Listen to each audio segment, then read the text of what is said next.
प्यारे बच्चों, सुप्रभातम। आज मैं आपको वसंत भाग 3 का जो पाठ है, चिट्ठियों की अनूठी दुनिया, इसे लिखा है श्री अरविंद सिंह जी ने। और इसमें उन्होंने चिट्ठियों की जो पत्रों की जो विशेषता महत्व है उसके विषय में बताया है। और ये उनका एक प्रसिद्ध निबंध है। उन्होंने इसमें पत्रों की जो उपयोगिता है उसके विषय में बताया है। और लेखक कहते हैं, पत्र जो काम कर सकते हैं वह काम फ़ोन या एसएमएस या व्हाट्सएप नहीं कर सकते। मानव सभ्यता का विकास में पत्रों का एक विशेष महत्व रहा है। पत्र स्वरूप और भाव, पत्रों का स्वरूप और भाव एक जैसा रहा है, चाहे वो किसी भाषा में।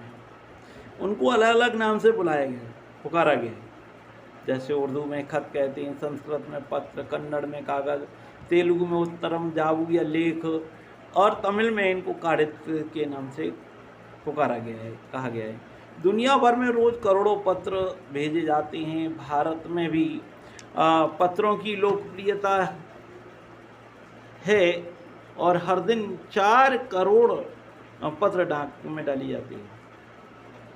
पिछली शताब्दी में पत्र लेखन ने कला का रूप ले लिया है और डाक व्यवस्था को सुधार करने के प्रयत्न किए गए।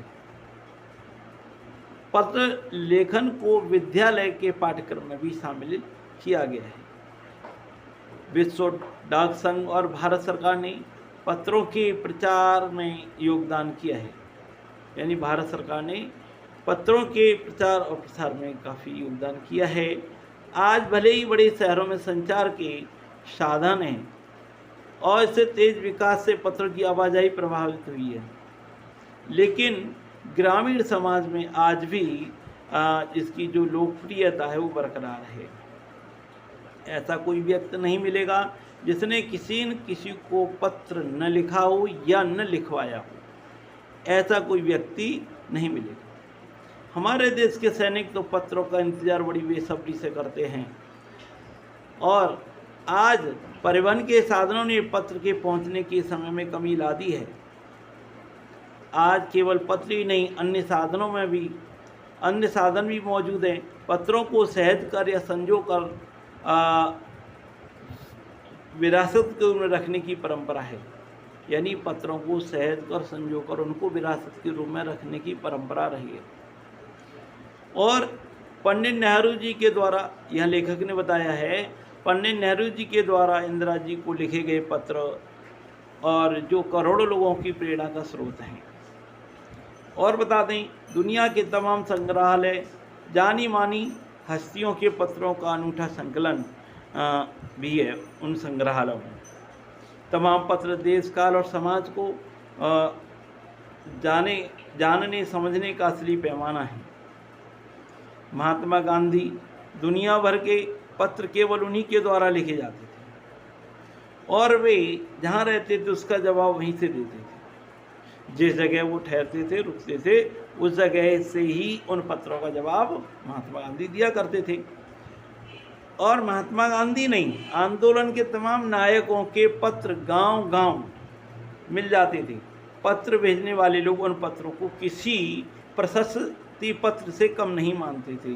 यहाँ तक कि लोग उन पत्रों को यानी फ्रेम में जड़कर रखते थे।